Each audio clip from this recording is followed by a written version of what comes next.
Have you ever felt a profound, almost unsettling sense of disconnection from the world, a feeling that you are perceiving reality through a different lens, a different frequency than everyone else?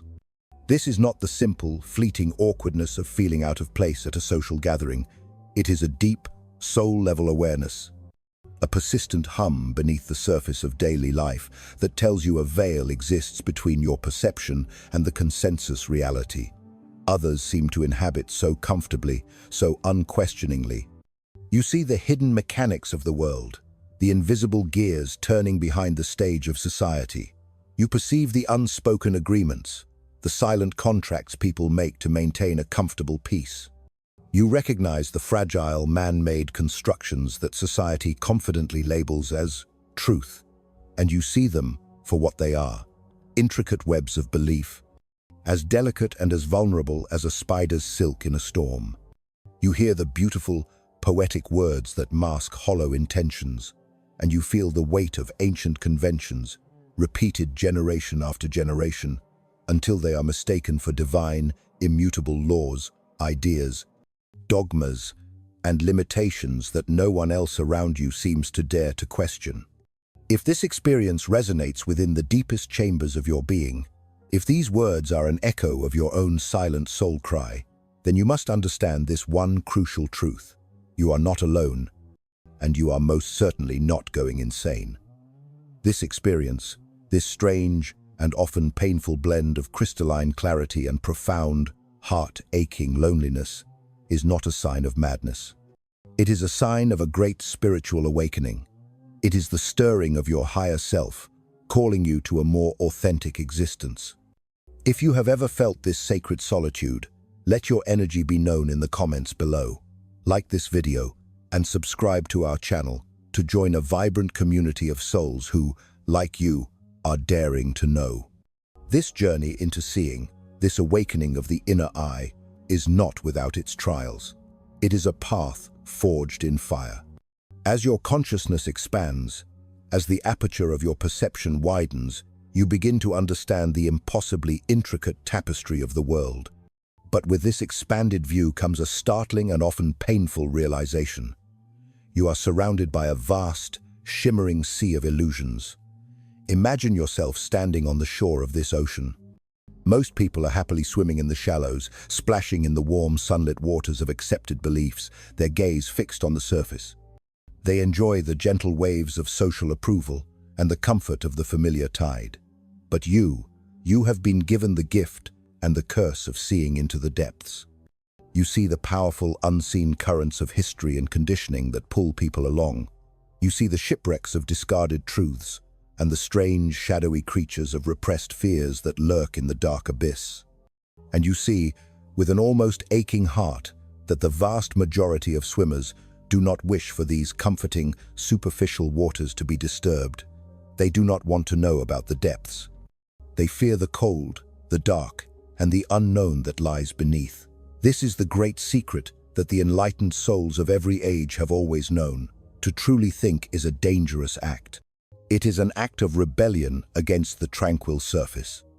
We are not speaking here of the shallow act of merely holding strong opinions, of armoring oneself with clever phrases and borrowed ideologies to appear intelligent in social debates.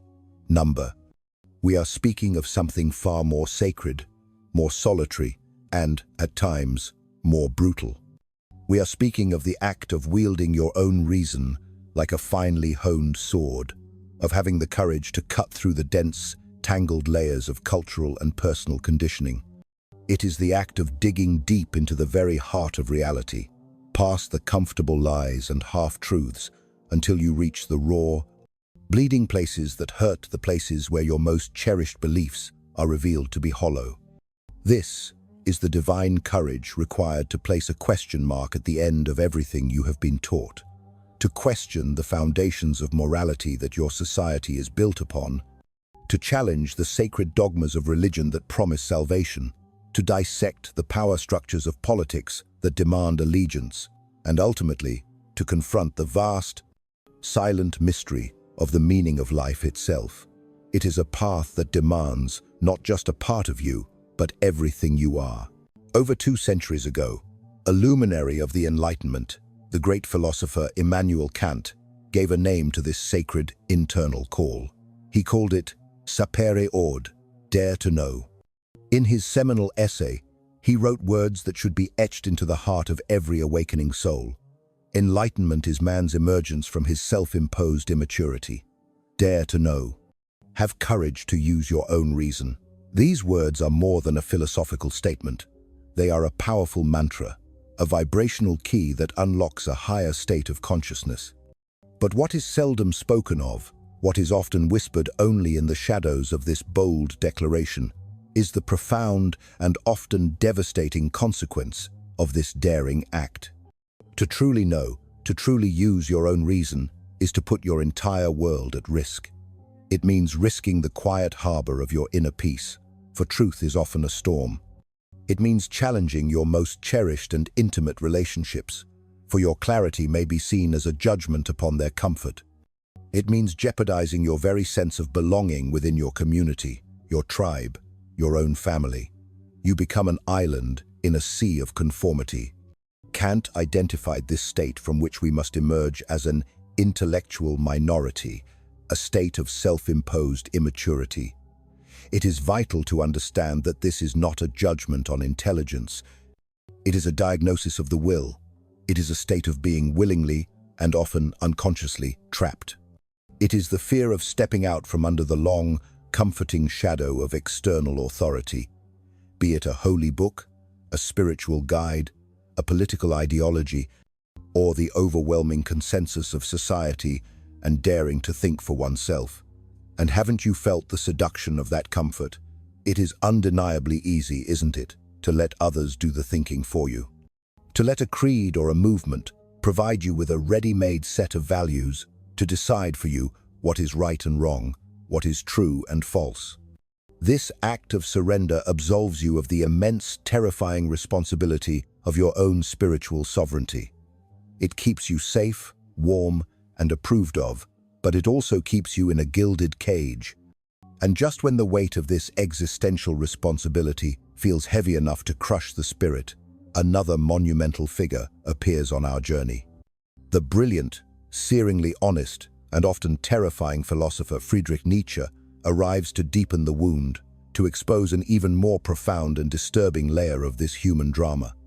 If Kant opened the door out of the cage, Nietzsche illuminates the furious guards who want to keep you inside.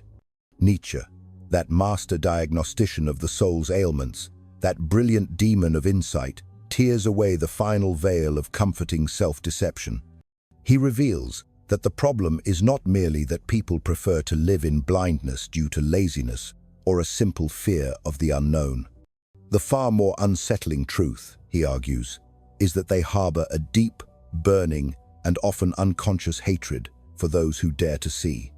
This is the concept of ressentiment, the venomous envy of the trapped for the free.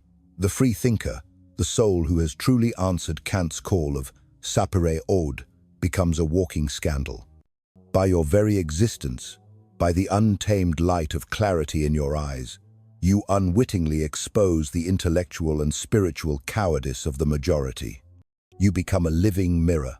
And most people, when confronted with an honest reflection of their own compromises and self-imposed limitations, cannot bear to look.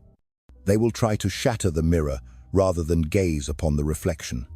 You remind them, often without speaking a single word, that their most cherished certainties, their political affiliations, their religious beliefs, their definitions of success and happiness are nothing more than fragile constructions, a house of cards meticulously built to keep the howling winds of existential truth at bay. And for this reason, the free thinker inevitably becomes a target of resentment. You become the enemy of the herd. Perhaps you have felt this sting in your own life. That growing, gnawing discomfort in a conversation circle where everyone happily nods along to shallow, unexamined ideas. You feel an almost physical pressure in your chest, a clamp on your tongue as you fight the urge to speak your truth, knowing that doing so would shatter their comfortable peace and mark you as a disruptive force. Perhaps you have learned, through the slow accumulation of painful experiences, to stay silent, realizing, with a heavy heart, that speaking your truth can cost you friendships, family approval, and your very place in the social order. Or perhaps you are simply tired, so deeply, bone-wearyingly tired. Tired of the crushing, relentless superficiality that seems to permeate every corner of modern life. Tired of wearing a mask, of forcing a smile when your soul wants to scream out in protest against the inanity. Tired of that nagging, persistent voice in the back of your mind that asks, "Am I going crazy?"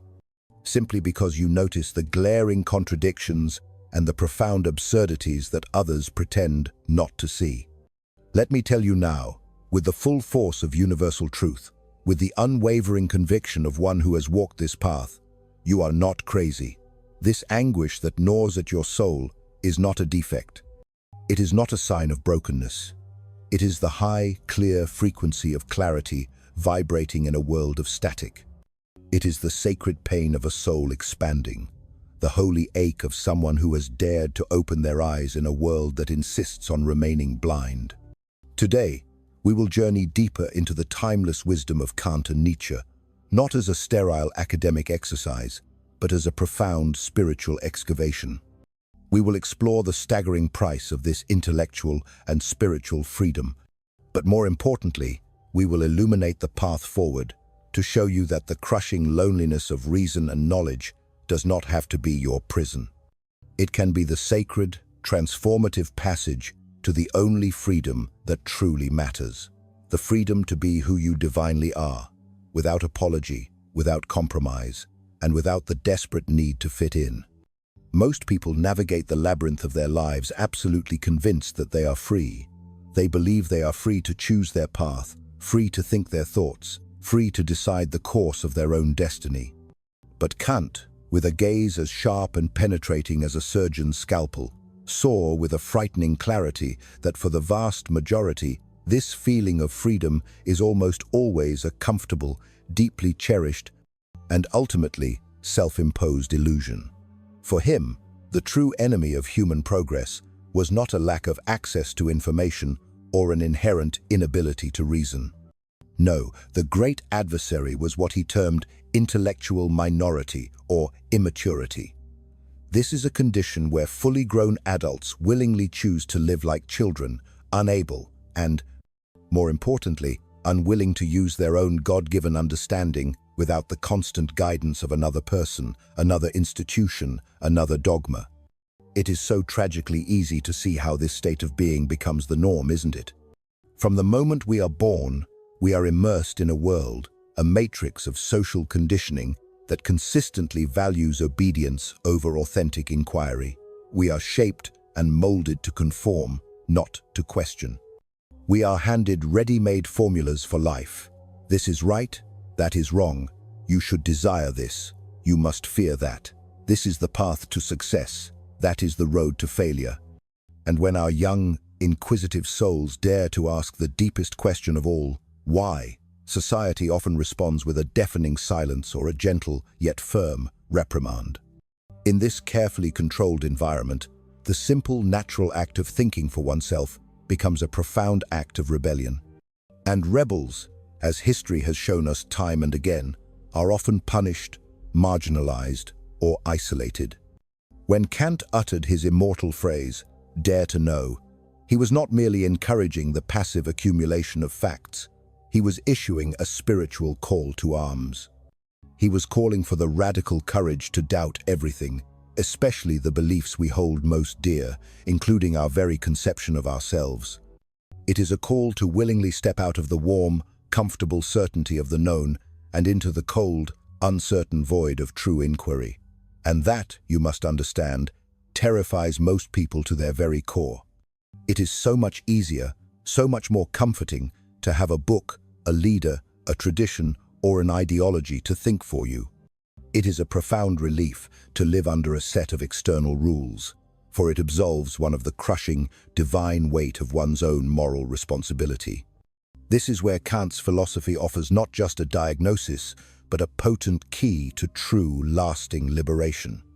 He fervently believed that by using our innate capacity for reason autonomously, Each one of us could discover universal ethical principles, principles of truth, goodness, and beauty that are independent of cultural customs, religious doctrines, or any external laws.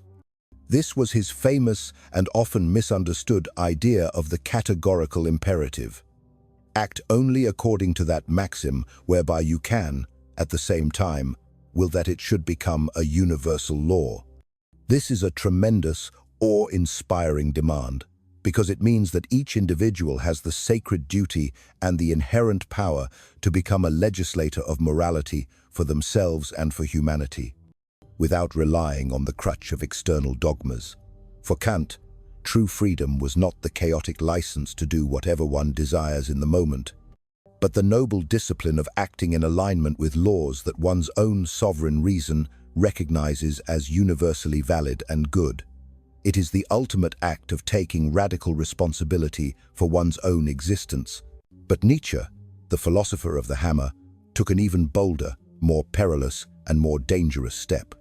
He looked at Kant's noble architecture of reason and moral law, and with his characteristic intensity, he dared to strike at its very foundations. He asked the terrifying question, what if there are no absolute foundations? What if all our cherished human values, our concepts of good and evil, justice and mercy, nobility and sin, are merely human inventions, intricate stories we tell ourselves, created to maintain social order, to protect the weak from the strong, to avoid the terrifying face of chaos? For Nietzsche, there are no universal values handed down from a divine source, discovered through pure reason or embedded in the fabric of nature. There are only interpretations. There are only perspectives.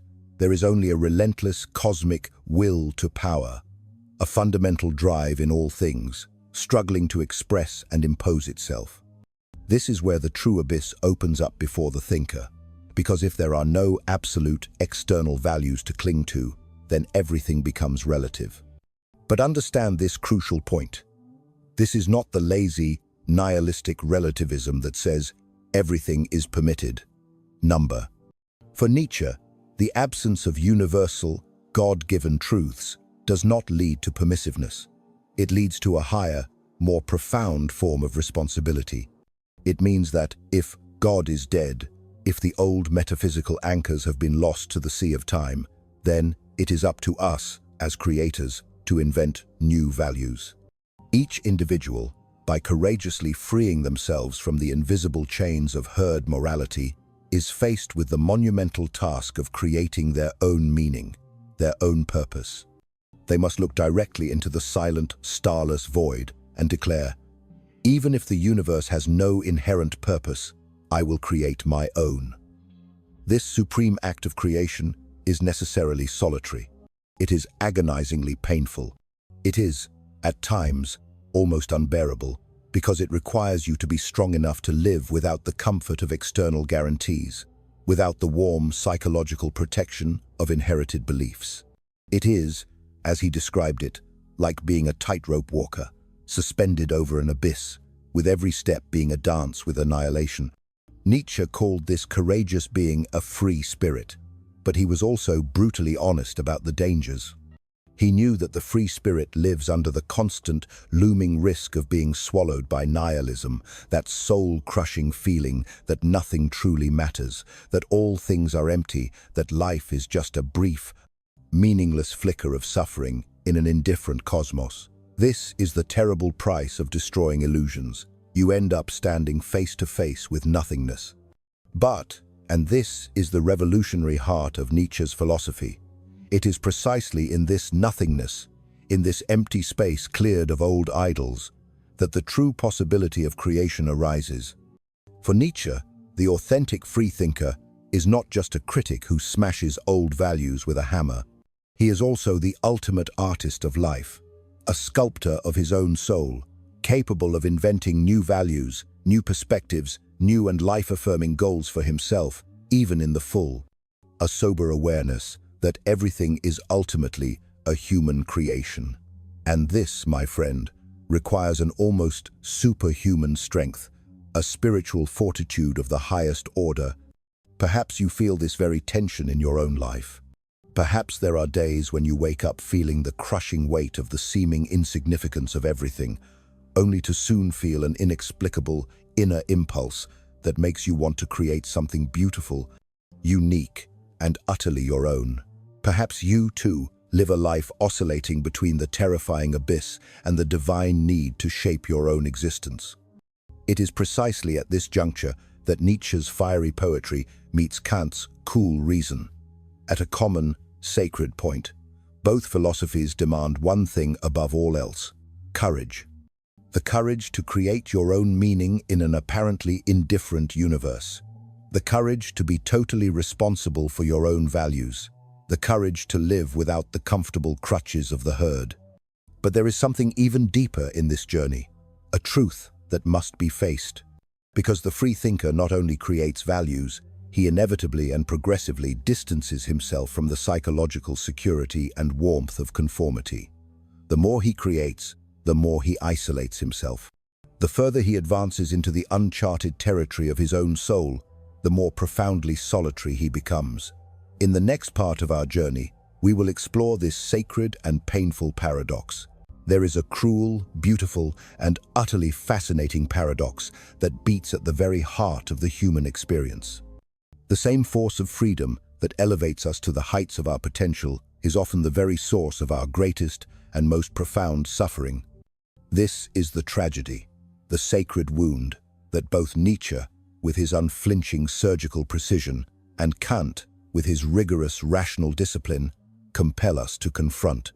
On the one hand, the act of thinking for oneself is an act of profound upliftment. It grants us a power and an autonomy that is nothing short of divine. It prevents us from being mere puppets, unconsciously dancing to the strings of collective morality, ancient superstitions, or dead, inherited traditions. It is an act of supreme liberation to realize that we can, with courage and effort, tear away the veils of illusion that obscure our vision, see the world with clear, unclouded eyes, and have the strength to build our own authentic values. This freedom is sublime.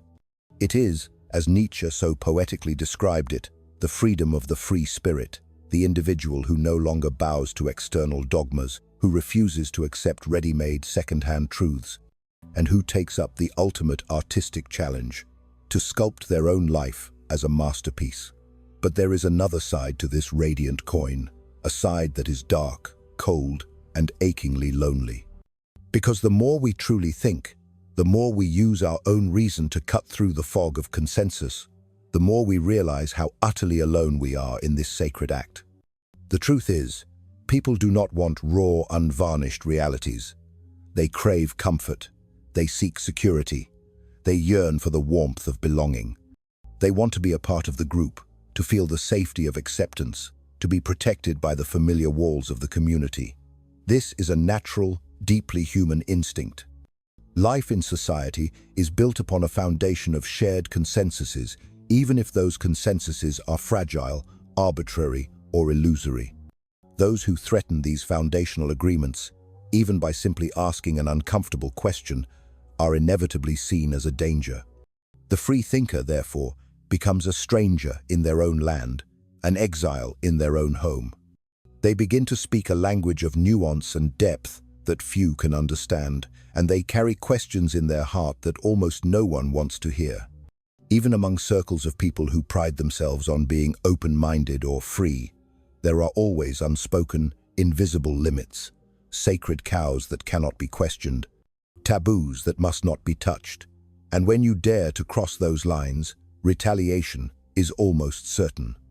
Sometimes it is silent and subtle, a sudden distancing, averted gazes, awkward, forced smiles where genuine warmth once was.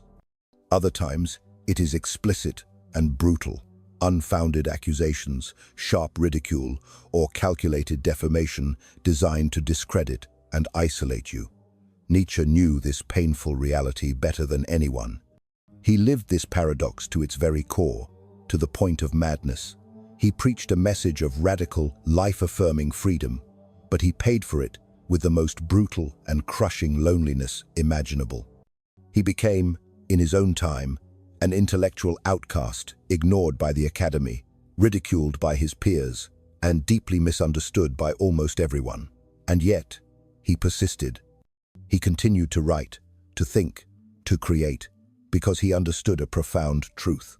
Living trapped in the comfortable prison of comforting illusions was a fate far worse than any exile. This paradox deepens even further when we understand that this loneliness is not just a punishment, it is also a crucible. It is a source of immense strength, because it is in the fires of this profound isolation that the free thinker is forced to sharpen their vision, to consolidate their individuality, and to find within themselves the divine possibility to create something truly new, something that could never have been born in the comfortable consensus of the herd. The thinker who remains unflinchingly true to themselves, even in the face of total silence and rejection, becomes a living flame in the darkness. And sometimes, that single solitary flame is enough to briefly illuminate the path for others who are lost. Kant, for his part, saw this same fundamental tension, the conflict between the psychological security of imposed external rules and the existential risk of true freedom, between the mindless obedience that brings tranquility and the sovereign autonomy that brings awesome responsibility. For him, the very essence of human dignity lies precisely in our ability to act according to moral principles that are chosen by our own free reason. But this means bearing the immense burden of never again being able to hide behind the excuses of "I was just following orders" or "everyone else was doing it." It is a heavy, magnificent burden, and few are willing to carry it to its conclusion. Perhaps you who are listening to me now live trapped within this very paradox. Perhaps you deeply desire the freedom to be who you truly are, to speak your deepest truth, but you fear the profound loneliness that it implies. Perhaps you constantly wonder if it is worth sacrificing the warm, comforting feeling of belonging in order to live in alignment with your own unshakable truth. It is a difficult, often agonizing choice, a true crossroads of the soul. Nietzsche believed it was worth it, even if everything and everyone around you screams otherwise. Because only in that radical freedom is there the possibility of true greatness, of true creation, of a life lived authentically and intensely. But there is something even more powerful that arises from this tragedy, a hidden gift within the pain. Because despite all the suffering, despite all the exile, those who dare to think become, often unwittingly, a spark of hope for the world, a living, breathing proof that it is indeed possible to live a life outside the chains of conformity. We have come this far together on this journey, crossing through dense shadows of conformity, navigating complex philosophical theories, and daring to touch upon sacred truths that many prefer to leave untouched. We spoke of the great Immanuel Kant, who issues a timeless call to all of humanity, dare to know. And we have walked with the fiery spirit of Friedrich Nietzsche, who warns us of the deep-seated hatred that often awaits those who answer that call. But all of this, as profound and philosophical as it may seem, is not just distant, abstract theory. It is about you. It is about me. It is about all of us who, at some pivotal moment in our lives, refuse to continue living as silent, obedient lambs in the herd. The greatest tragedy of human existence, you see, is not our ignorance. It is the piercing clarity that isolates. The true suffering comes not from not knowing, but from knowing too much. Because seeing the world as it truly is, in all its raw, unfiltered complexity, often means losing the sweet, comforting taste of the illusions that keep people united and societies stable. It means realizing that our most sacred systems of morality, our most revered laws, and our most cherished traditions are often just human constructions, fragile, arbitrary, and born of historical circumstance. It means understanding that the profound security we seek so desperately may just be a house of cards, ready to collapse at the very first breath of authentic reason. But let me tell you something vital, something you must hold on to in the darkest nights of the soul. Even in this seemingly terrifying abyss, there is an unspeakable beauty. There is an unshakable strength.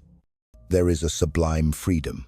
Yes, it is undeniably true that thinking freely may cost you your peace.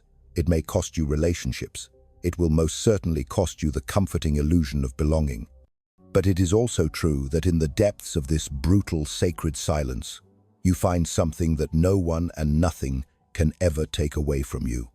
The profound dignity of being the sovereign master of yourself.